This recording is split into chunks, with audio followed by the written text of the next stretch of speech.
Good evening and welcome to another StonesCast special. My name's Adam Hills. I'm hosting tonight, and I have a real privilege tonight to walk down memory lane and really focus back on the period of our wonderful football club from really 2010 onwards, shortly after we moved to Grosvenor Vale, and a period that has seen success and a real acceleration of the growth of the club, both in terms of attendances and the community buzz. I've got 4 guests joining me tonight who have amassed, and we worked it out today, an incredible 1,000 appearances, 1,000 on the nose appearances between them, a number of trophies, league winners' medals, and hopefully some gossip and some real insight into that period of the club in sort of the early 2000s, going up to the Ryman League winning season. So, in no particular order, I'm going to welcome our panel of guests, and the first one was voted recently on the StonesCast 2022 poll of the greatest Vale player, amassing 394 appearances for the Stones across 10 years. Wales number 1, even though he's put Wales number 2, Jonathan North. How are you, sir? How you doing? Yeah, all good, mate. All good. Joining us from Paris, we've just learned. Where you live now, mate? Yeah, that's it. Yeah, came out in December, and that is the extent of my French. So hopefully this is in English. But yeah, all good. Good to see you. Thank you, mate. We appreciate you joining us. And what better way than having the core of your defensive unit in front of you? We'll start with the real Welshman in this group, who amassed 222 appearances, 23 goals, deadly from the penalty spot, and not bad with his hands as well. We'll come to that. Let me welcome to the stage Mr. Sean Cronin. How are we doing, lads? Sean, how are you, mate? How are we? Yeah, I'm good, mate. Thank you for joining us. Yeah, no, pleasure, mate. Pleasure. And of course, I think, Sean, I definitely saw you at the Forest Green away game, and you're still a fair regular to come and watch Wealdstone? Yeah, I try and get up once a season, obviously. Forest Green being the closest one, I made the effort to get up there. It was a good day, obviously, coming back from 2-0 down, and just nice to see some old faces and some familiar faces, and just to still be a part of the club and the buzz around it. It was nice. And still playing yourself? Well, I'm still trying to play, yeah. No, playing for StonesCast at the minute down in the Cymru South, which is one league below the Welsh Premier. But we got a big game on Friday. We win. If we win, we win the league. So fair. Nice to get another. Yeah, thank you. Yeah, good stuff. So alongside Sean for many years was another Northerner who joined us from, I think, Gainsborough Trinity in 2010. A man who amassed 235 appearances for Wealdstone, scoring 25 goals. Let's welcome Wes Parker. Wes, how are you, Hello. buddy? Yeah, not too bad, thank you. How are you? Good to be reunited with Sean again? No. I admire your honesty. Cost me a lot of money and fines with yellow cards. So yeah. Still yeah, we were talking briefly about that. Was it 20 in one season? No, 19. 19. Yeah, 19. Yeah. First. Yeah, you missed half of that season, didn't you? Yeah, you're right. I did. Yeah. Yeah, that was my first season joining from Gainsborough. I didn't realise playing football down yourself, you weren't allowed to touch people. So yeah. So quickly got found out there, and expensive as well. And you're from Skegness, right? And I think are you back living that part of the world now? So I live in Southwell now, which is running fish and chip shops. Southwell, which is near Nottingham, between Nottingham and Newark. So my wife, she's originally from Hucknall. So yeah, we moved back from London in January actually. So pretty recently. Good stuff. Should we expect to see you at Boston away then? Yes. When is it? Yeah, Good Friday. Could be a massive, massive. Okay. Yeah. We obviously beat them last night. Oh, yeah, right, big win last night. Oh, right. Okay. Yeah. No, I'll be there. Yeah. Good Friday. Yeah, I'll get it in the diary. Good stuff. Good stuff. And our final guest, a man who amassed 149 appearances for the Stones, scoring 32 goals, joined, I think, in the September of the Ryman league winning season. A proper Northerner. Let's welcome to the stage Mr. Jonny Wright. Hello, lads. All right? You well? Yeah, very well, mate. It was nice to listen to some of those intros. Well, Sean's got even more Welsh somehow. That accent has gone up a notch. For a London club, we've got a Welshman, a fake Welshman, and two Northerners. It's pretty good going. Slag off your guests, are you, Hillsy? I find that highly offensive. I've still got that picture of you at Wembley with the with face paint, England face paint. So there's an E in Wales, is all I will say on that one. Fair. Right, let's get into it. So I want to take us back to kind of the summer of 2010. And Wealdstone as a football club had just achieved its highest finish for about, I think, 12 seasons. I think it was the highest finish in the league since 98-99. They finished sixth, just missing out on the playoffs. It was the season that the team played Rotherham in the FA Cup. Stones were trying to kick on, and there was a fairly big influx of players over the summer, of which Northie, Sean, Wes, I think you all joined in the summer from various different places.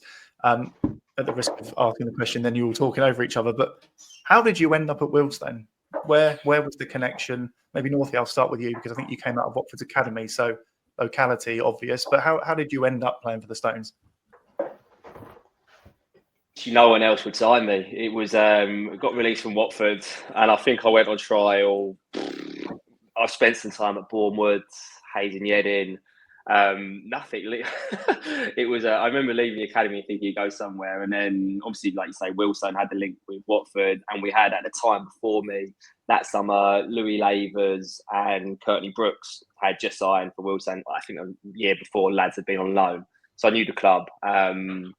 And then, I was good friends with Brooksy and another throwback. And and he was like, "No, get down to Wealdstone." So I ended up literally left Bournemouth, gave Gordon a call. He said, "Come to training." Came down there, and Sean Thomas was obviously at Wealdstone, and I think he went off travelling or was on holiday or something I'd never do during pre-season, and played a few games and. That was it really. It wasn't long before. I think it was only a week or two before the start of the season, so quite a late one. And Sean, you came from the Welsh leagues. I think you were at Neath. Was your last club before joining the Stones? Yeah. How on earth did you end up at Wealdstone? So my missus and I, we both graduated in that summer from uni. My missus being a teacher, she's applying for jobs all over, and she ended up getting a job up in London. So I realised we were moving up. So I didn't really have any connections up there, but went online, emailed a few clubs. I think I emailed about 40 clubs for in and around the London area. Didn't particularly know the standard, but two got back to me, two clubs, Potter's Bar and obviously Wealdstone. I'd agreed to go to Potter's Bar first on trial and go training there. And then obviously Gordon rang me up and invited me in, and obviously with Wealdstone being in a higher league, I opted for that one, and obviously the rest is history. And he obviously liked what he saw in pre-season, and I was glad to sign. And Wes, you came down from, I think it was Gainsborough was your last club, but you'd been at Boston, Grimsby. You'd been around that sort of level before, right? And higher. So it was predominantly Conference North with Gainsborough. Boston had just gone through their administration issues that they had, so they'd just been kind of demoted down into the, I want to say, Unibond Premier, I think it was. And then so I signed for a season back at Gainsborough. Brian Little was the manager there, and there was just a new chairman came in, was throwing stupid money around, and just kind of signed a load of older pros. I was kind of coming down to London anyhow, so similar to Sean really. Wrote the letters, Originally agreed to go and train with Horsham, not knowing where the hell Horsham was. Glad I didn't, go ahead with that one. And then Gordon rang me when I was abroad. Can't remember where I was actually, but he rang me, said, "Look, will you come down?" Since, like I say, exactly the same as Sean, really. Went down training and stuff like that, and obviously, met Northie there, and there's a few other guys there that had signed around the same time. I can actually remember Northie's first game. I think you came on as a sub, Northie, for Sean. And I can remember just thinking, who the fuck is this kid? He's got this long straggly hair, this little band over his hair, and his goal kicks around 30 yards, and I'm thinking, there it is. I can just remember thinking, because Gordon, obviously the club didn't have a lot of money, they had their issues, so Gordon sold the whole, we're gonna have a go at try and get a good group of players. We've got a young team, blah blah blah. We're going to really push on. And then Northie came on as sub one game, and I'm thinking we got no chance here. Anyway, turned out to be a great signing, didn't he? Fair. And Jonny, I know you joined the game. Sorry, I was going to say the first league game. I had a shocker, and that look you gave me still scares me. Was that Hastings away? Was it? Hastings, yeah.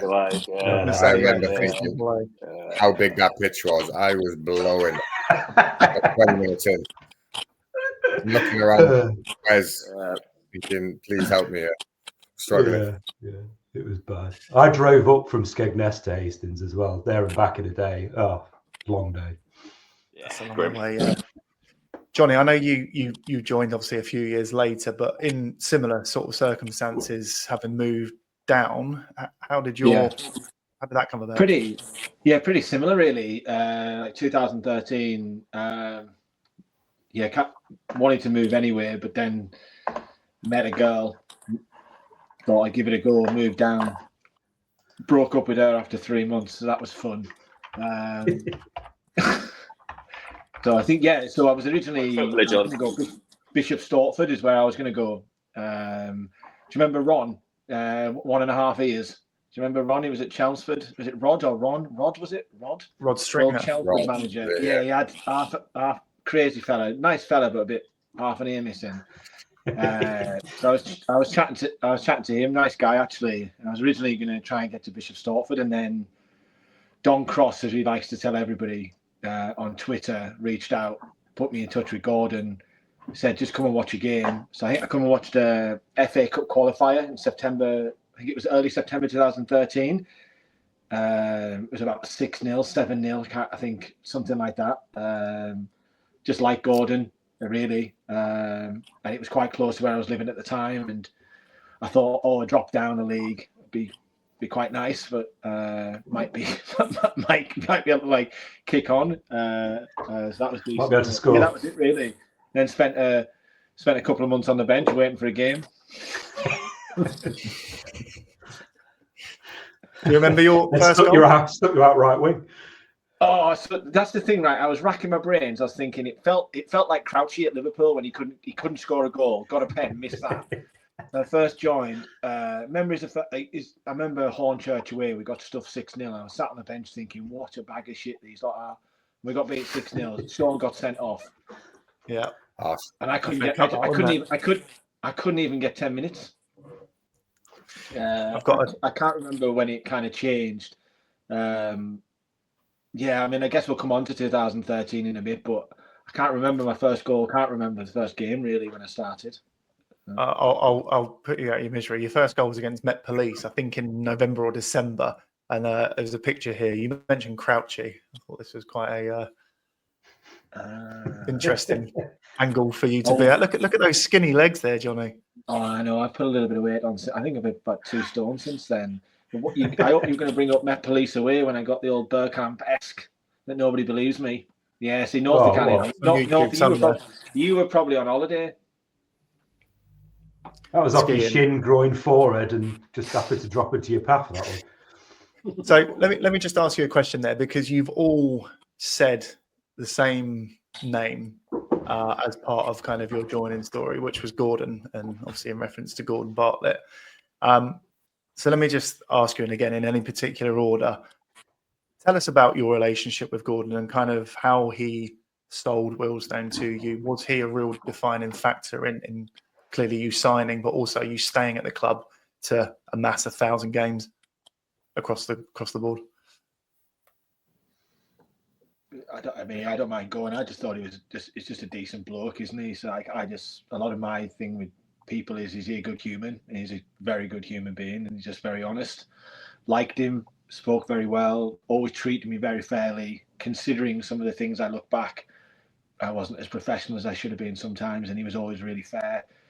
He kept me for 4 seasons when he could easily have probably let me go at certain stages, but he trusted me. I like that. Even towards the end when I left, he still offered me another year. I had all the time in the world for him. I haven't got a bad word, actually. Nothing really. Never got pissed off with him at all. Yeah, I'll echo that. You know, he was a gentleman. Good motivator. You know, run through a brick wall for him. He was a good manager of players and manager. You know, he spoke to you well. If he had to leave you out, he'd give you a reason. He'd put an arm around you and explain. And the same as Jonny, he was not a bad word to say about him, really. Probably up there with best manager I've played for. What was his dynamic like with Leo as well? Because they were sometimes we often see a bit of a sort of good cop, bad cop sometimes with them. But what was that dynamic like and with Leo as well? I mean, Leo didn't really get involved in kind of the team talks and stuff. He's a man of few words, Leo, isn't he? But when he says them, you know, whatever he says, it sticks. And, you know, and I think if he tells you something, you know that it's that it's bad, you know. But he wasn't the one to rant and stuff like that, you know. But again, if you sat down with a pint with him, which I think was also one of the good things about the club and stuff like that, you know, we'd always go for a pint together and stuff like that. Okay, you get a bit of stick off the fans if things didn't particularly go well, but you know, Leo would say, you know, just dead straight to you exactly, you know, if it was, you know, you were the fault, he would say, you know, but he wasn't one to rant and rave, which I think some people on the outside may think he was one of them, but you know, he definitely wasn't.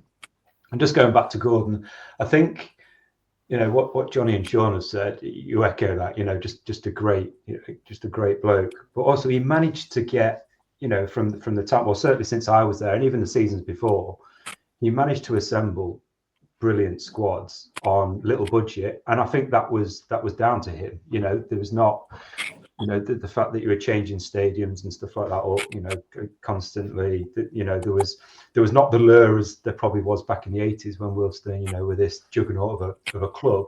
And it was down to Gordon, the way he, you know, assembled all these squads. And well, ever since kind of I joined, we did seem to improve year on year. And that's just because the players he managed to get in. Fair. So that first season, the 2010. Sorry, Hillsy. I'll just say that sorry. on Gord as well to make sure I get my praise in. But I always sort of remember that I was there obviously when he left, and ironically, or somewhat unironically, I was late to that session, so I missed his goodbye speech, which was seemed like a fitting ending considering how much I missed. But it undoubtedly, like the club, and this isn't for better or for worse or for anything more than just the way I saw it. It undoubtedly changed, you know, after post Gordon, because of so much of what he was, or so much of Wealdstone was him, right? And I still absolutely stand by. Yeah, all the chaps said that all that progress and everything the club's on now has absolutely been built on those, at times, pretty tricky years when you were playing lads pretty much peanuts, and, as you know, being touched on, probably at times not the most professional at all stages. But yeah, you know, any future ground or such like should absolutely be in his honour, because yeah, it wouldn't be where the club, it wouldn't be where they are now without him doing the absolute dog work, the leg work in the background for so many years. It's probably worth mentioning Howard as well, you know, as chairman at the time. I think him and Gordon, just got it spot on, really. I know, Jonny, you speak to Howard quite a bit, I think, with the horse racing side of things. But again, just another top bloke that you can have an honest conversation with. And having someone running a football club, you know, like that has a massive impact. So, yeah, I don't think Howard can be left out of the conversation there either. Yeah, good shout. Good shout. It was the man, of course, that took us to Grosvenor Vale in the first place in, I think, 2008.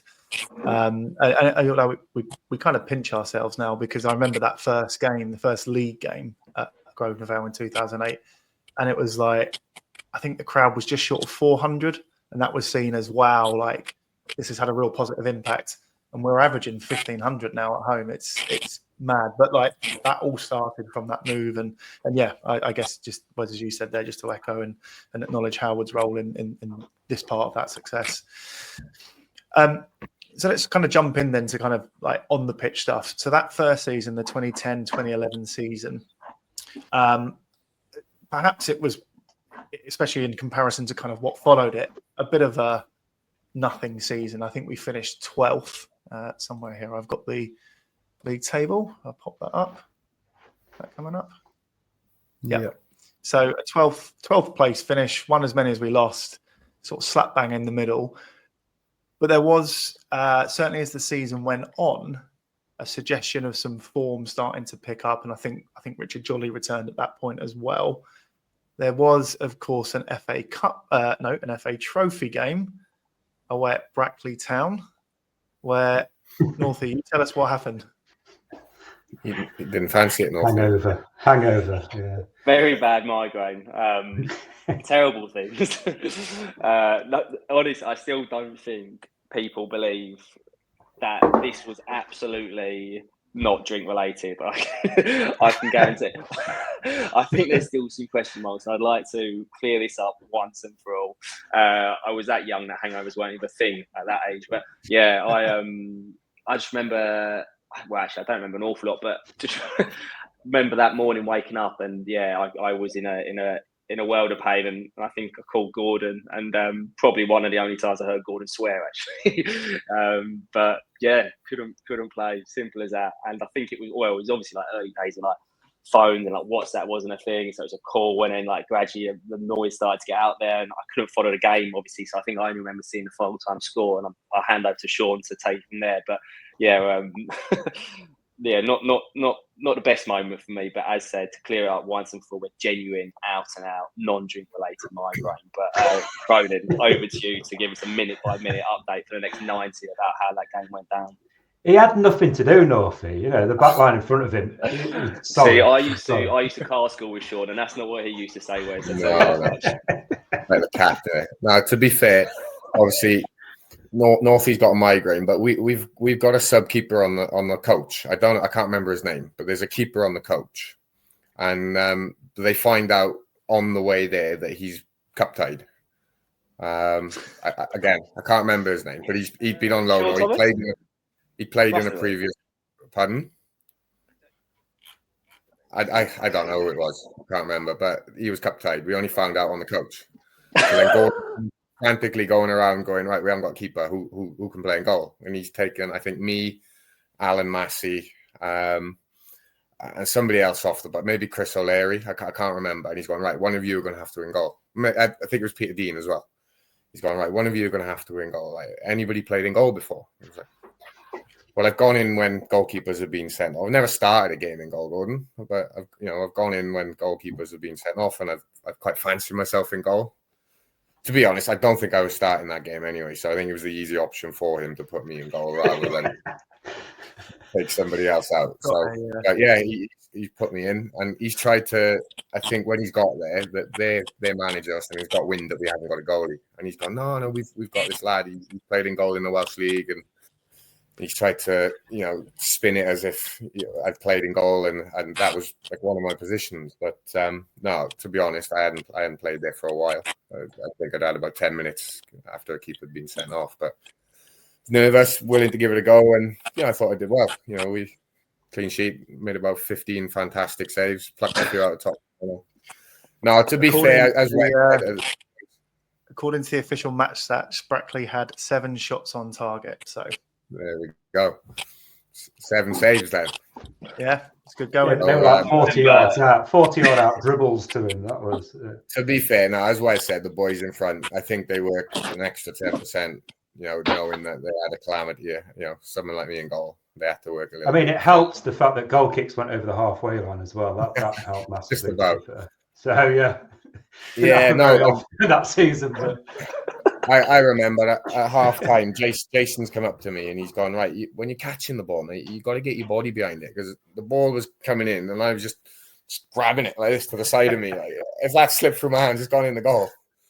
So trying to get my body behind the ball. But I think there was one save in the second half of any note. I think they've hit one from about 25 yards. To be fair, it was straight at me, but it was dipped in under the bar. And I learned from Northie how to do those camera saves where you flick your legs in the air. So I've done that and tipped it over, and obviously got a round of applause for that. But I think probably I should have caught it. And it was a game though that we. Well, once you volleyed, late goal, right? There's one that I volleyed, yeah. So the ball. Can you remember that one? Wes? The ball's come in the box, and instead of like diving on and catching it, I just volleyed it away. I can't remember. I can remember that one you flicked over the bar. I can remember that one. Was it Pete that scored that game? Yeah, he did. Yeah. And I ran up to celebrate. Yeah. Blowing and again. Yeah. And that was maybe a little bit of a precursor, because we won that and then earned a tie away at Newport County, which was the first time we played them. Obviously, we went to play them, I think, the year after or 2 years later. And in terms of the rest of that season, like I say, it was mid-table finish in the league, but the form really picked up in the second half of the season. I think we went on to then win the Middlesex Charity Cup. Sean, I think you scored in the final against Hamworth Villa. Up front. Yeah, I did. I remember that. I believe that was the last time we won a cup. So yeah, it's been 13, 14 years since Wealdstone have tasted a Middlesex Cup victory. I don't even think we enter them anymore. But yeah, the last side to win a Middlesex Cup. So yeah, that was that first season. And then I'm going to move us on quickly for the 2011-2012 season, which, and I'm just looking at my notes, was a season of tremendous highs and lows. And again, I'm not going to go into too much detail, but we finished fourth in the table that season. And I'm going to pop up there. That should come up now. That's where we finished. Fourth in the table, snuck into the playoffs quite late. And of course, that was the season, Northie, I'm sure it brings back some horrible memories for you. The first of your serious injuries away at Canvey Island towards the end of that season. What's your recollection of that night? Not the best. I remember it. It was a Tuesday night, wasn't it? And it was grim. It always is in Canvey. And obviously got the coach up there. And I can't remember anything at the start of the game. But I wasn't particularly enjoying my evening out. And it was obviously the short back pass from he who shan't be named anymore. I got there in front of the big man, Jason Hallett. And instead of like just tapping out of play or passing out or kicking out of play, I've gone to whack it like out the ground, basically into the Thames estuary, whatever's behind Canvey. And as I've gone through, yeah, very good. And as I've swung through, obviously the boot's gone there, hit the bottom of it. I've gone toppled over momentum, and I remember almost it stopped for a second. I thought, oof, something's not quite right here. And I was on my back, lifting my leg up, and sort of again, split second, the bottom half of the leg just sort of dropped a little bit. I remember looking at it and it kind of stopped, and I was like, okay, that's not meant to happen. And then pain hit. And all I would say on that, without, as you say, going to like a ton of detail with it, is like, again, it showed that kind of the group at the time, because all the lads on the pitch, management staff, everyone were sort of absolutely first class with doing what they could to, keep me in a place where the pain wasn't too bad. And I remember sort of the boys were standing over me, keeping me warm, talking to me, trying to keep me calm. And big Alan Massey was there, and waves would come in the pain would come in waves. And when the pain really came, I'd get a hand, eyes shut, squeeze that hand, whatever it was, as hard as I could, like pain, absolute agony. Came once, looked up, didn't look up, eyes shut, squeezed literally as hard as I could, like yanking. And then I sort of opened my eyes, I just see Massey standing. Oh, what's wrong? Looked up and I grabbed his bollocks and squeezing them as hard as I could. And he still says he was in more pain than me that night. But yeah. And then obviously went off into hospital, and obviously then started a long road back. But yeah, a tricky one, and just one of those, like, so unfortunate really, the way it happened. But again, and as you say, sort of going to the club at that time, and again, lads, staff, fans, the way they sort of got around me after that was pretty phenomenal. So, but yeah, a tough one to take for sure, and one which is still setting off metal detectors, which is good fun. Fair. And that obviously kicked off the playoffs for Northie campaign, which proved to be a successful venture in the end. We'll come to that, but of course we can't talk about that season without talking about the trophy run. And the run to the semi-finals and the two-legged defeat to Newport County, but the victories over Dartford and obviously Cambridge. No, hang on, I'm mixing my years up here, aren't I? Barrow, Cambridge. Yeah. No, that is that year, isn't it? I'm mixing the two up. Just talk us through it again in any particular order, but just kind of talk us through what the camp was like as we went through those. I've got a picture of you, Sean, here in the Newport County game.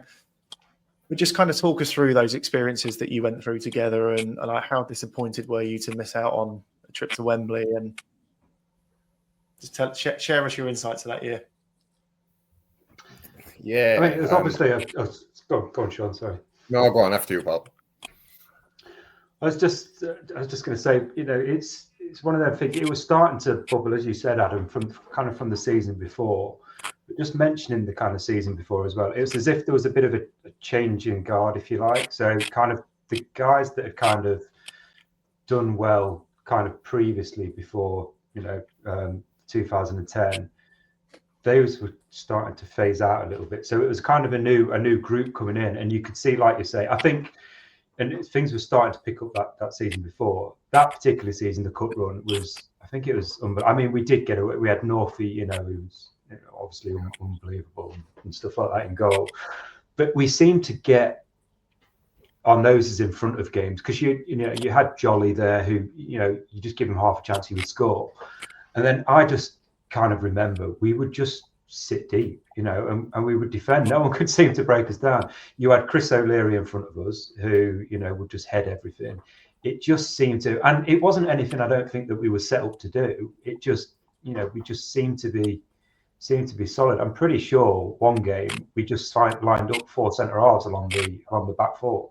Sure, I played. I think was Lockie around then, Massey, yourself, Sean.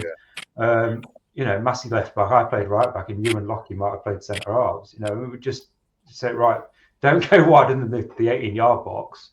Anything that came in would just head away, and then you've got Chris O'Leary in front, just kind of, sweeping around or basically heading everything that that went kind of above head height. But that's kind of even the games against Cambridge and people like that.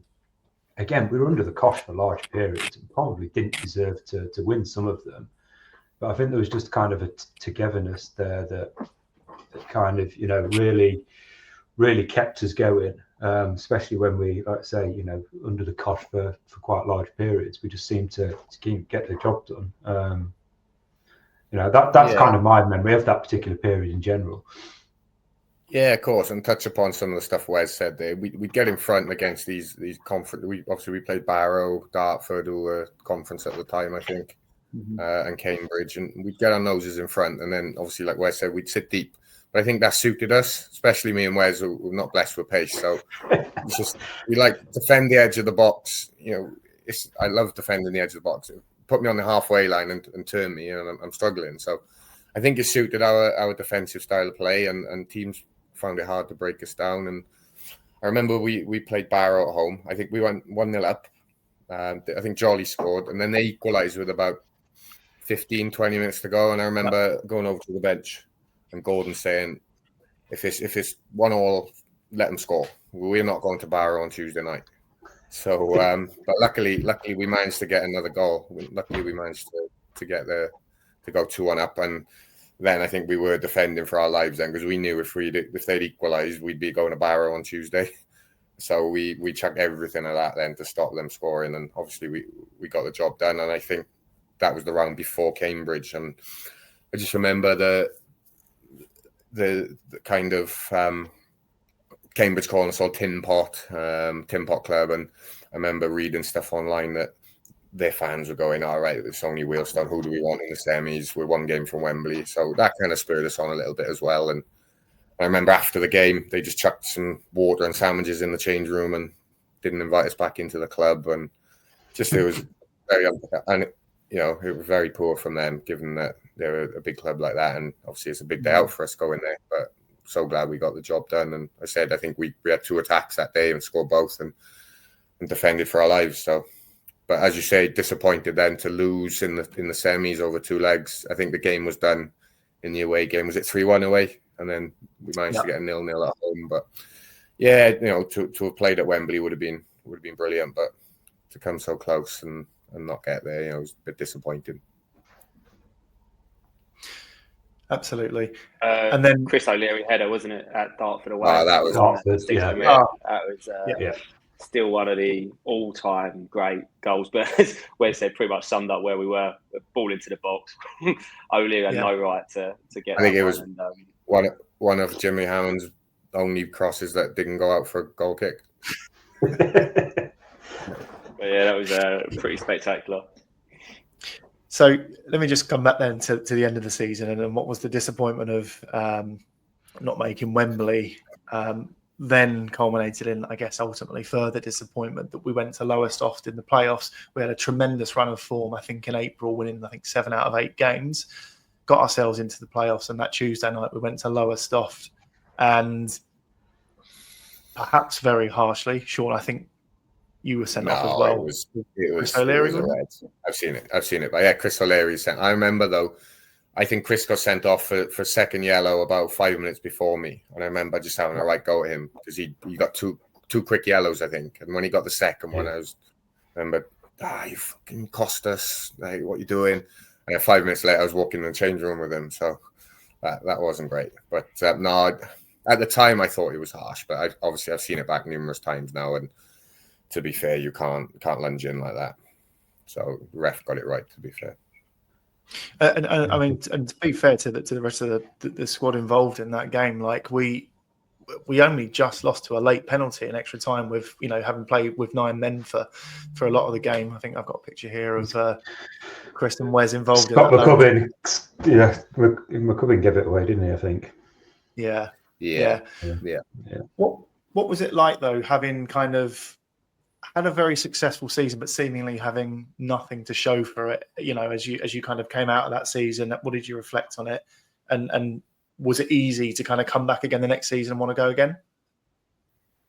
I think it was. I think you could see from the progress we'd made from the season before to this season. You knew, as long as you could, keep a core together, and you could see there was. We had a couple of good loan signings as well. I think Brick came across, and was it Connor as well? I think Connor Smith.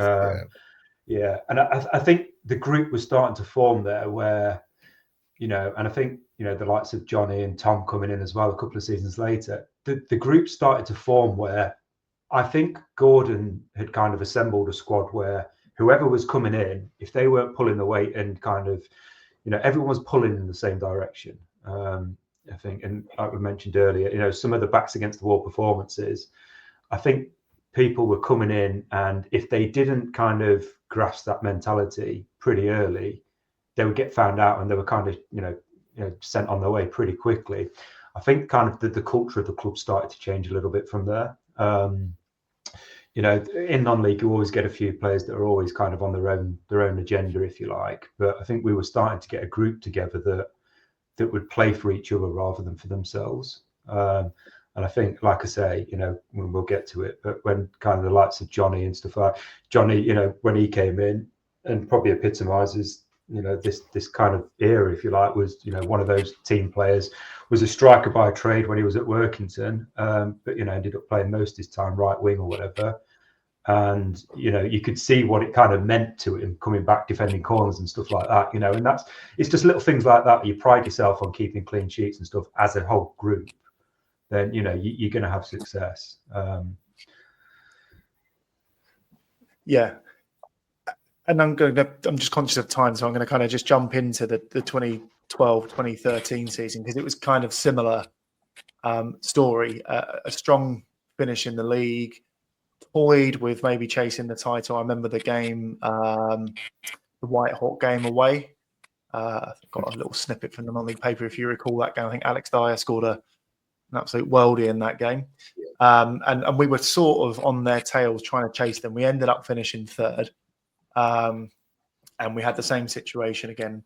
Playoffs, Concord Rangers at home, 1-0 up until Johnny's got balloons going off there. Not sure what's going on. Yeah, I keep seeing that, Johnny. I have no idea what you're doing, mate.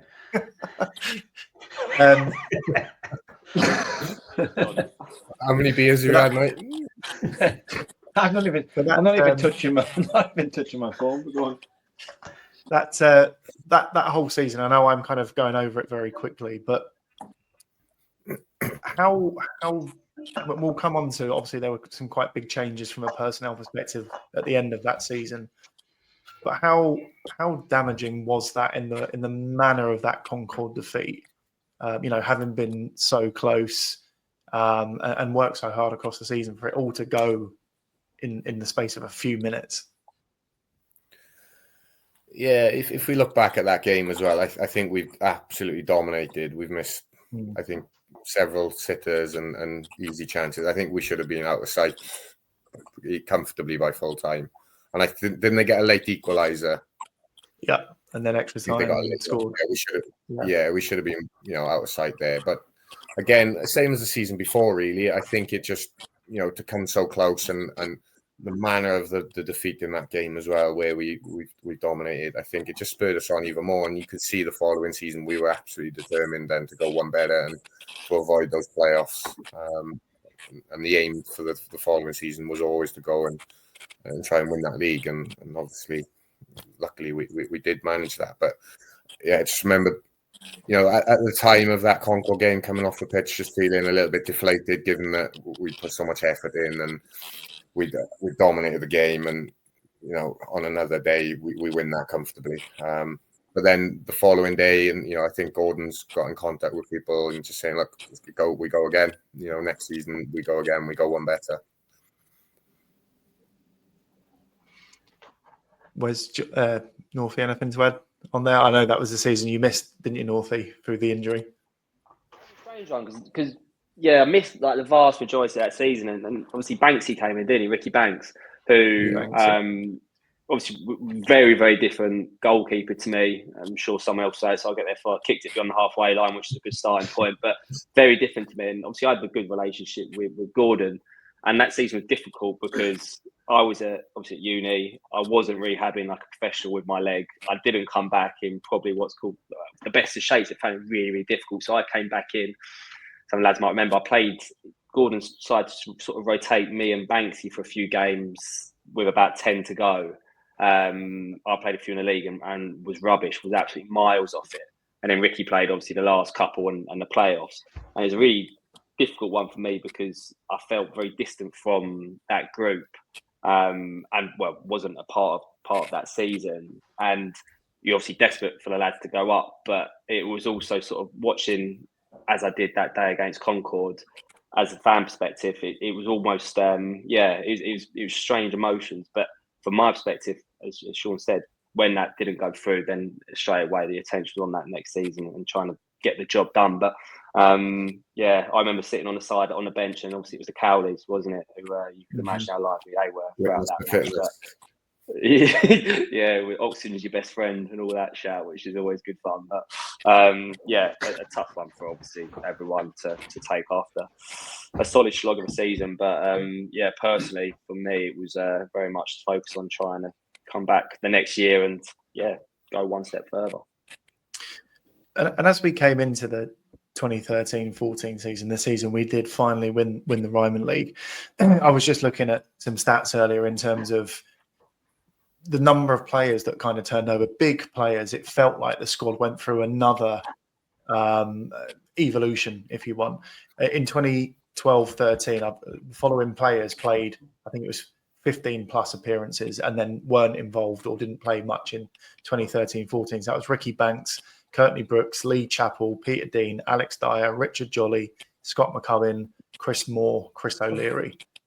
So all of those players who had played a quite significant part of the previous season then didn't play much in the following season, either because they moved on or what have you. And then you've got the following names who came in to play a quite significant part: Elliot Godfrey, Tom Hamlin, James Hammond, Glenn Little, Scott McLeish, Jerome Akimo, Luke Pigden, Jay Seaver, and Jonny Wright. So there was quite a big influx of new blood. How did that kind of... And I noted we started the season with 3 draws. Did it feel like we were starting from scratch again, or did those players come in and kind of adopt that ethos that had been building? I don't think it did feel like we started again. I think it was building. You've got a core of players there. Yes, you've got some big names that have left, but I think the culture was changing. You know, there was a different attitude, I think, from the fans as well. Yes, you were disappointed to miss out the previous 2 years. Not sure we were quite ready to go up, which, you know, probably a bit of a daft comment, but all this was kind of building. And like, yes, we've lost big players, but we've brought big players in, you know, with big personalities. You know, you've got, you know, the likes of Glenn coming in as well. You've got, you know, that star quality there. And obviously Petty as well. You know, if you've got a workman-like team and you've got those 2 in there as well, then, you know, it's a recipe for success. You know, I can't remember the reasons why, you know, those that you listed left, but I think some of them were lured by more money. I think, you know, I think St Albans came calling for with you know, extra cash, etc., and tried to sign a few, which, you know, but it certainly didn't weaken us. And like I say, with the individuals coming in, it took us to the next level. But I think that culture was already there. It never felt like we were starting again. So you go into some pre-seasons, there's a couple of people leaving, you think, oh no, we're going to struggle next season.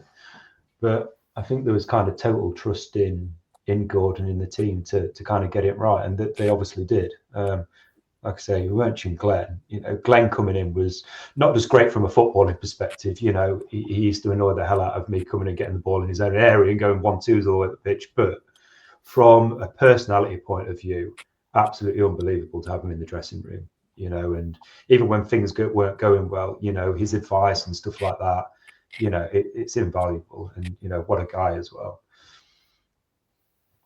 Was the expectation coming into that season? I think you've already kind of alluded to it, but was it title, and anything less was kind of deemed not a success? A couple of players, and I think we had Maidstone away, didn't we, first game, which was somewhat of a tricky one, I think.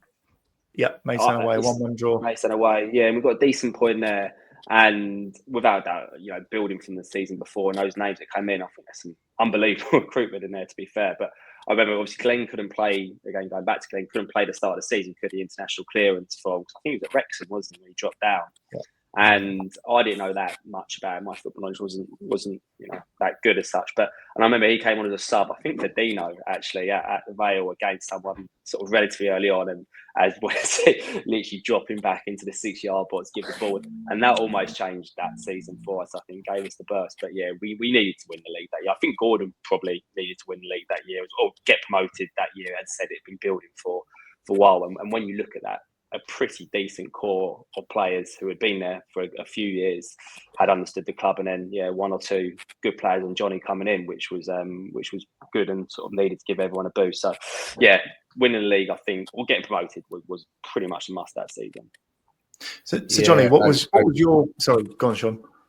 So no, I just build on it. I think the club, as Northie just said there, the club needed to go up that year. We missed out in the playoffs 2 previous years, and the club was beginning to grow off the pitch. The crowds were growing. I think that season we were getting 700, 800, and we topped 1,000 a couple of times towards the end of the season. So the club was growing off the pitch, and I think that season then it was ready to move on and play Conference House football. The infrastructure was there, the supporters were there. So yeah, it was an important season that I think we had to win the league that year. What was your kind of experience coming into the club, Jonny, as someone who been playing at a higher standard in the Conference North with Workington? Yeah. What were your first impressions coming in? I think, I was obviously playing 6 years in the Conference North before I moved, and I kind of thought I'd come in with the expectation of it would be slightly easier, but I think it was a completely different style of football as well. I always think back to that first year as well, and I think about why I ended up playing out wide. I think it was a different style, but talking about Glenn, I didn't know who Glenn was, and obviously had watched him.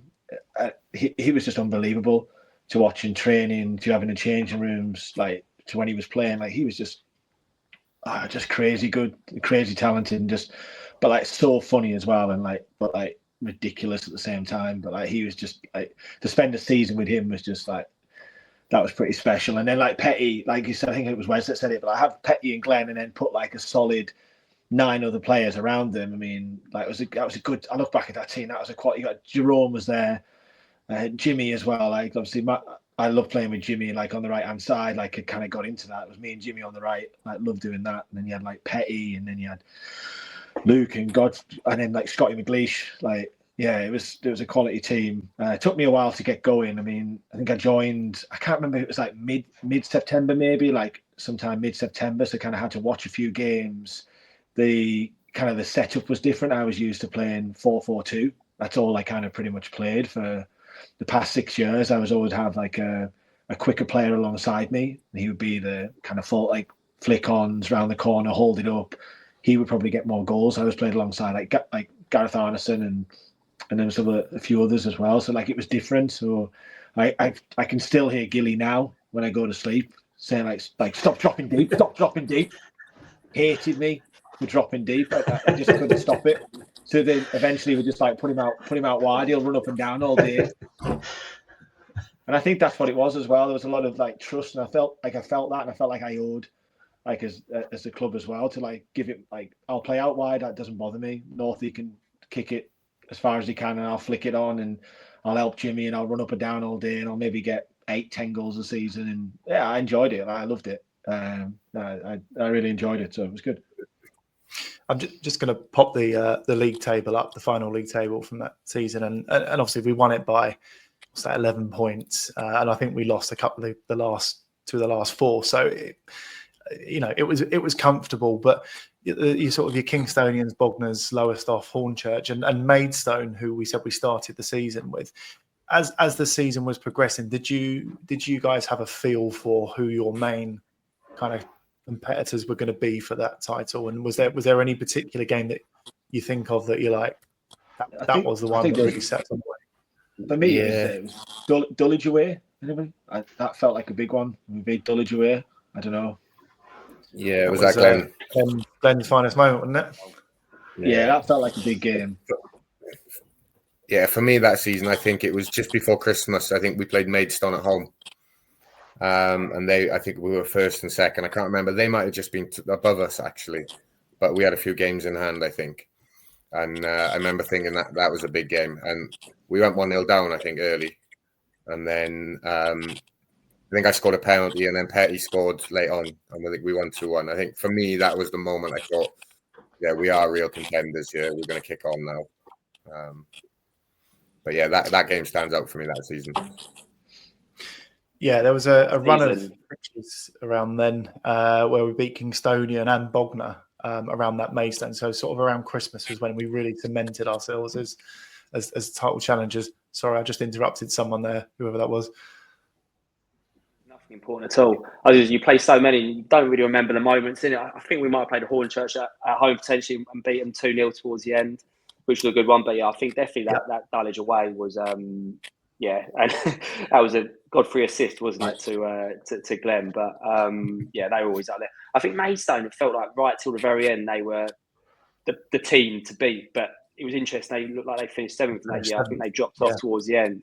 But yeah, I don't really remember many moments from it. It all sort of blurs into one.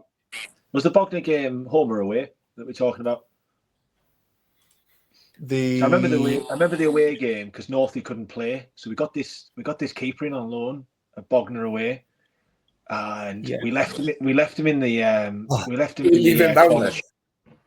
in the corner shop, and we were about 20 minutes down the road, and we remembered. his name was. I remember. No, you say that. I remember. Mikael Jaime Ruiz. Wasn't he French or something? Yeah, Mikael Jaime Ruiz. It felt like a good game. I remember I scored. I think I only got maybe 8 or 9 that season. And I remember that was one. I was 1-on-1 with the keeper from about 40 yards out, and I had all the time in the world to mess it up. But yeah, I don't know why Northey wasn't there, but I just remember like being 20 minutes down the road. Probably skiing. Like, stopped to get a takeaway in cans, and he just wasn't on the bus. You got the stats in front of you. When was Bognor away? Bognor away was on the 14th of December 2013. It's a bit early for ski season, isn't it? Maybe.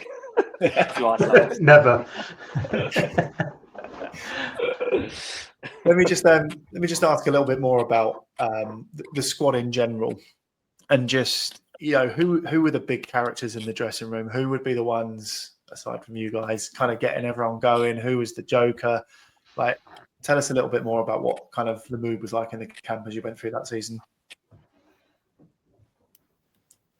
Obviously, Cronin's still playing now, but you play with so many players that genuinely, you look back and you name that, and it's not just sitting here saying it's all of that. It's a hell of a team, and I'm sure we can talk about Magaluf away towards the end of this. But when you look at that group of all ages as well, right? And Glenn at once going, Petty coming through at the other end, obviously a bit younger myself back then, but it was just such obviously Godfrey in there. You had obviously these chaps, Jerome in there, Scotty McLeish. It was just the perfect blend of young, old, Dino obviously in there, with young, old people who wanted to win, and that should be absolutely. I think underlined that was a group who really wanted to win games of football and win games of football for the club as well, which was good, but also wanted to have a beer, have a good time and enjoy each other's company. I used to love the away trips. I used to love the coach journey home. They were absolutely top class. God, as used to have the decks on the coach. It was brilliant. Crack open a few beers, move Jonny Wright's car, little smart car onto the field, but it was great. It was just a really good group, and genuinely, as I say, it was, and that gets you points, doesn't it, to be honest with you? But I think it was, just almost a few years building up and keeping some of the core, but adding the right players at the right time. And everyone said it, but Glenn was absolutely top notch, not just on the pitch, but one of the better characters I played with, that's for sure. I mean, just looking at that squad from the season, you've obviously got Glenn, who we've mentioned, you've got Scotty McLeish, and also you've got Mark Bentley as well that joined, which you forget about. But you've got 3 experienced pros there as well, who have kind of been there, done it for, amassed so many appearances in the professional game. So, you've got, and I think, the guys have already mentioned it, you've got just a blend of everything there. But again, everyone pulling in the right way. And just to go back to your question, Adam, I don't think, the joker's obviously Glenn. Glenn was just so much everything. He was a leader in there, but he would also take the foot off the accelerator as and when he needed to and have a laugh and stuff like that as well. But I think you'd go through the whole squad and say, right, everyone brought something to the party in terms of some kind of leadership qualities. Some you probably wouldn't expect, the likes of Luke Pigden as well, for example, quiet lad or whatever, but similar to Elliot Godfrey in the fact that, they would not stop running all game. You knew you were going to be well protected, similar to when, Chris O'Leary was in front of you as well. I think everyone in that squad would, run through brick walls for each other. I think that was, an accumulation of the seasons prior, and it all kind of come into fruition in this season.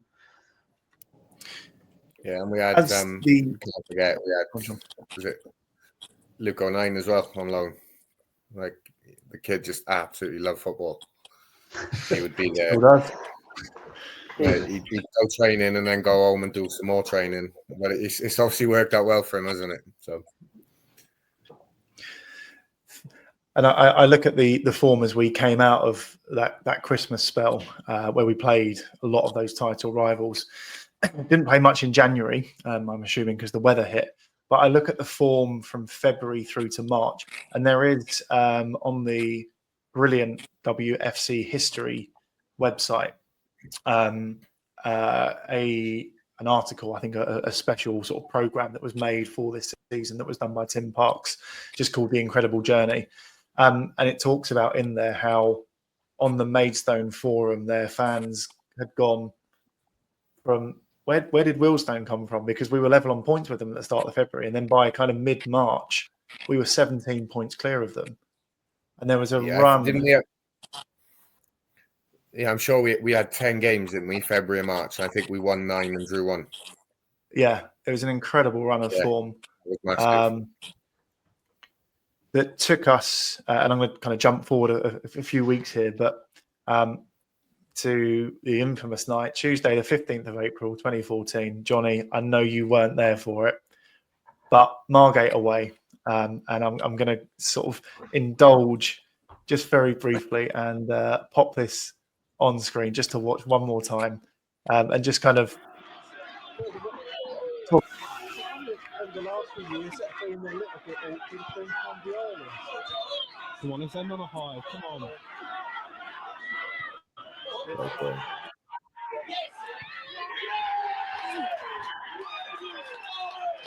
Just unbelievable scenes. And that's not even I mentioned think Charlie Penny. We've not even mentioned Charlie as well because he came and scored a few goals at the end. Obviously, that one night he was like really like. I can't remember why he came in and what the reason was, but he came in and done really well towards the end. Great little player. Yeah, he was. Just going back to that, Adam, I think we could have got the job done away at Met Police, couldn't we? I think we had a chance of winning it. I think a couple of weeks before. I remember Gray's away. Grace Sean as well, Sean had a bottle of champagne ready in his bag, and we drew 1-1. And I knew I couldn't go on the Tuesday, and I was like, "Fuck, can we get this done?" Yeah, because I mean, I missed a couple of months of the season because I had a hernia operation in December, and I think I came back sort of February time, and I think it was kind of me, yourself, Sean, and Tom, who was kind of rotating a little bit. And I'd played a few and was doing all right. And that game where we could have won it, like I say, it must have been Gray's. Gordon said, look, I'm going to play Sean and Tom. They've played the majority of the season. So then obviously we went and drew. So we got another chance, another stab at it on the Tuesday night. But I can always remember we could have got the job done a bit earlier than what we did. What were the celebrations like post that game at Margate? Was it difficult because it was a Tuesday night and all that, or? I went straight to Amsterdam, so for work or to celebrate? It was a pre-planned trip. Don't worry. It's just being in the clubhouse with all the fans and just to hit home at what it meant to everybody. With Ginge coming up, he was in tears, like full grown, like 20 stone geezer, just in tears because the club was just being promoted. So, it kind of hits home what it means to people and what it meant to the fans. And we saw that during the season. We interact and socialize with the fans after the game in the clubhouse, and you get a feeling for what it means to everybody. And just to see that and see them celebrating and see the supporters celebrating, it meant a lot. And it was it's something that will stay with me, those memories. But it was I think it was Easter holiday, so I was off work anyway, but most of the boys had work next day, so not much celebration that night. But you did enjoy yourselves later on, right? We did, yeah. It was the end of season tour, Northeast. Yeah, that was good fun.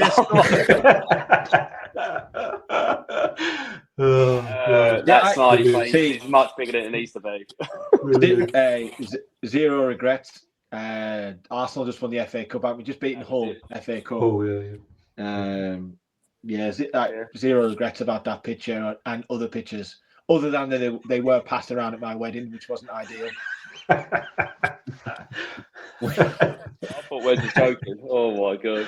No, that was passed around. Yeah, I remember remember Rachel's friends. And I was like, "What are they looking and laughing at?" And it was a picture of me and you, not that picture, Northie, but another one. Yeah. Why Too many out there. I sent them round during the best man speech, hoping that the guys would get it up on the screen, but yeah, they didn't. Yeah, I tell you, you tell a story. You talked about Howard earlier, and so 2014 we had an end of season do, and Howard kindly gave us the money from winning the league. I think it was like 4 or 5 grand. So Wes organised the trip. About 20 of us, Magaluf hotel flights, first night out paid for. The year after, there was 5 lads on the end of season do. We went horse racing, didn't we? We went to Newbury racing, and we all had to pay for ourselves. 5 lads turned up. There was lads coming up. There was lads on that Magaluf stag do that had played about 3 games at the start of the season, and came back. That was a good do. It was good. There is actually, just on that note, I'm just scratching around trying to find it. Here we go. Let me just pop this on the screen.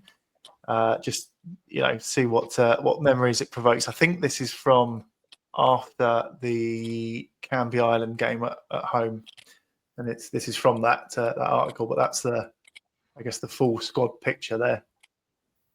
Some names that you may, or faces you may have forgotten in there. Yeah. Tom McCluskey's in there. Charlie Penny. You got the names actually down the bottom here. Jack Hutchinson. Oh yeah. Michael Malcolm. He had quite an impact actually, didn't he? We didn't really speak about Michael Malcolm. I think he came in back end of the season, didn't he? Yeah, he was another decent player. I remember him coming in, very good footballer. Scored a lot of good goals as well. Right, let me just stop sharing that. But just as we kind of conclude then on that season, are there any particular memories, any favourite games, any occasions that kind of immediately come to your mind when you reflect, over 10, 11 years now? What kind of stands out to you from that season? I can remember the game after winning the league. I think Northie got sent off. We got beat 4-1 after getting a guard of honour. Was that Kingstonian? Was that Kingstonian? Yeah, we got beat. It was the only game all my mates. So I've obviously just moved to London in September. All my mates, all my best friends from school came down. So 7 or 8 of them came down to watch. They arrived 15 minutes late, and Northie got sent off, and I got the hook. I got the hook for the keeper. So all my mates there watching, they're like, I've been hooked after 15 because Northie's got sent off. I'm sure Cronin went in goal again. Yeah, I went in goal. Yeah, we didn't have a keeper on the bench. All right, you've got in goal. You've got in goal. I've got the hook as well, though. So I've got. Maybe need to bring another centre back. Yeah, probably Tom. Maybe Tom came on. Yeah, it was. That was a bad one. Am I right in thinking you 4 worldies though? 4 worldies? Have to dig that out on YouTube. Northie, am I right in thinking because of that red card you missed the Middlesex Cup final at the end of the season? Yeah, I missed that last one, which I was actually more pleased about than having to miss the first game of the National South season.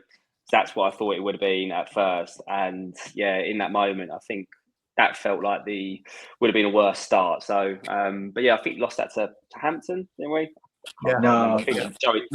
Yeah, I think Joey Turner and Tom Hickey, wasn't it? Scored a couple. One of them played well. I think we signed them both, but it was it wasn't the best of it. Yeah, we didn't do so. I think we lost away at Billericay as well, didn't we? After, but then beat Canby at home. That was bank holiday. The last game. That was bank holiday Monday. That Billericay, I remember that one because we went out on the Sunday. Pitch was horrendous as well. Bobbly hill. Yeah, awful. Yeah, a bit of a dressing down after that one. It has to be said, but yeah, I think only what the boys would have echoed earlier. And I think it's funny because when you look back at it, you obviously have in relatively quick succession, you have the trophy high of that run we talked about before through to the semi-finals and winning the league, and it's that kind of what was the bigger emotion, what was the better feeling, and obviously they're very different because each trophy game was a one-off high, not expected. But I think I would never forget that moment at full time at Canvey, and it did just feel like accumulation of hard work and also as said, I think so much it was paying back Gordon from all of us in various forms, the trust he put in us over time, but how much it would have meant to him.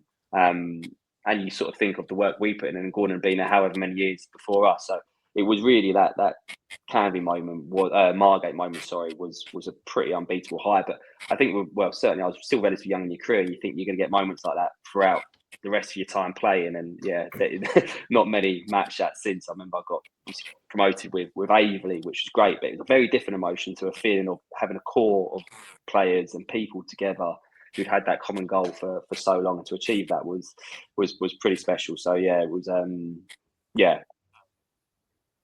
And that's what's nice about it now, isn't it? You go back and, I don't know, say there's 300 people behind the goal at Margate away. There's 1,500 now at Vale on a Saturday, but you know that 300 are still very much in that group, and they're the moments which will core moments, memories which will stay with them, which is a pretty cool thing to have played a part in for sure. Yeah, absolutely. I'm not going to go into any depth really about the Conference South seasons that followed it in the sort of 2-3 years, and a little bit longer for you, Northie. I think you were up until 2020, weren't you? When you moved on to Hendon. But just for all of you individually, I know the step into Conference South football at first was tough, certainly in terms of the results. I think it took us about 8 or 9 games to actually get that first win.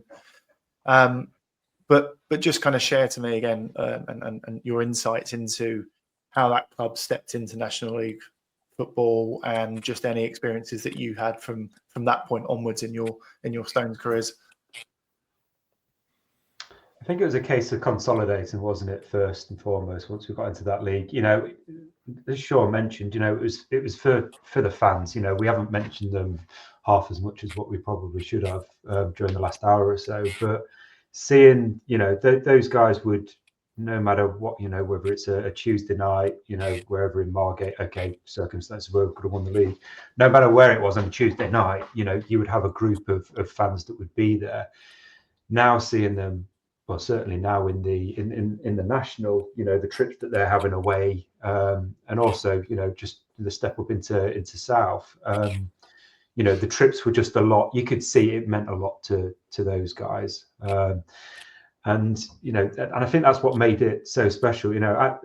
Northie's mentioned about that process and it becoming so special, and more so than his. Did you win the league with Avery? Did you say?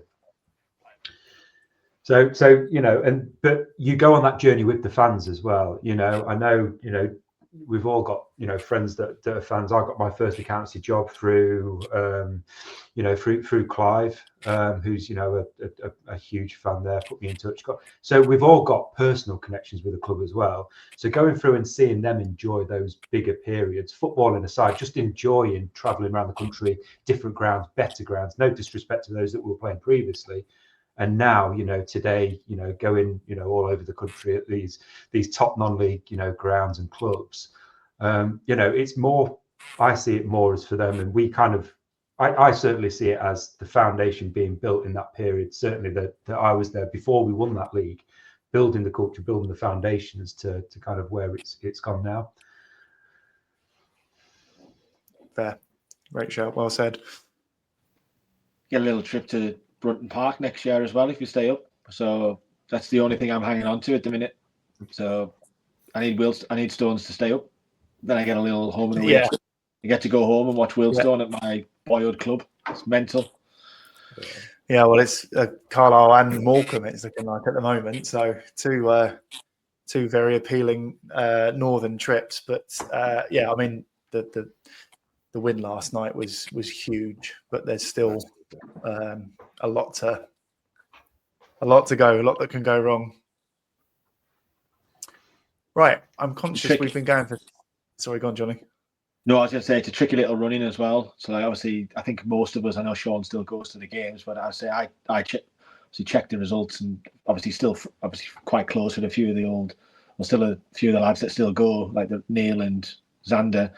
So that's a tricky little running as well. So last night was huge, and obviously Boston got Boston away again, and Bartlett away, Halifax. That is some tricky games. Yeah. You got to win the the horrible Maidenhead big game. Yeah, the Maidenhead. It's the Easter weekend, the Good Friday going to Boston, and then Maidenhead coming to us on Easter Monday will probably make or break the season. It was quite a soulless trip soul-destroying trip to York on Saturday. And I don't know if you're aware, but the squad's been massively ravaged by injury all season and now illness. And we basically had 11 fit players last night, but they got the job done. So, ball's back in our court. So one last push to maintain. Right, I'm conscious we've done 75 minutes here. Sean, sorry, I cut you off there again. No, I was just going to say, obviously, I'm sure we'll all share it, but fingers crossed that we can get the job done and stay up. It could be massive for the club to retain their National League status. So, fingers crossed that happens. Yeah, and hopefully some more positive news coming about the stadium as well in the near future. And I think that may or maybe not, but certainly going to be easier to get investment when you're a National League club. Can we have a stand named after us? I'll put in a good word for you. What about the Welsh head in Yeah, we'll take that. I think that's the least we deserve for however many games it was we decided. How many goals was it for you, Sean? 23. Got it. I just saw 2 less than Wes, but he played more games. So you took penalties, mate. Yeah, well, that's what surprised me. You must have taken them. I remember actually, Jonny. Did you miss one down at Hastings? Did you take the one at Hastings away? No, I never played. I never played at Hastings. No, that must have been before my time. Right. I think I only ever took one, and it was in some cup competition, not like the Middlesex, like one of the lower tier cup competitions. I think that's the only time I took one. I think. Fair enough. I just remember we had one at Hastings, and I'd taken the previous few, and we'd signed a new striker. I can't remember who it was. And go and give it to him. I was like, well, and then he went and missed. So then he came back to me then. But to be fair, I've been on pens for Llanelli, and I missed a few. I've been checked off them now. So no longer on pens anymore.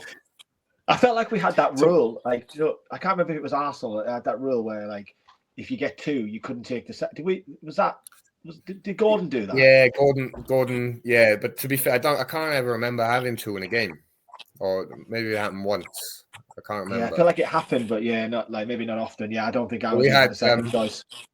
I had 3 pens. We had 3 pens last season in one game for Llanelli. I took all 3 and scored all 3. So, all right. Not really as good as your last one, mate. Yeah. Yeah, and I missed that. So. Right, chaps. I say, conscious we've gone for nearly 80 minutes here. It's been an absolute pleasure to talk to you and share the insights and the memories that you've got. Thank you so much for coming on and sharing it. As always, we hope to see you down at the Vale at some point, hopefully watching some National League football. Just one last massive thanks to Northie, to Sean, to Jonny and to Wes. Really appreciate you coming on. Any closing remarks before we bring the show to an end? No, thanks for having us on. Yeah, it's been good fun. Good memories, I think, for us and for everyone, which is nice. Good stuff. And nice to see you again, boys. Nice. Brilliant. Well, as we always do at the end of a StonesCast, we say up the Stones, and we'll see you soon. Cheers, boys. Up the Stones. Cheers, Adam. Ta-ra.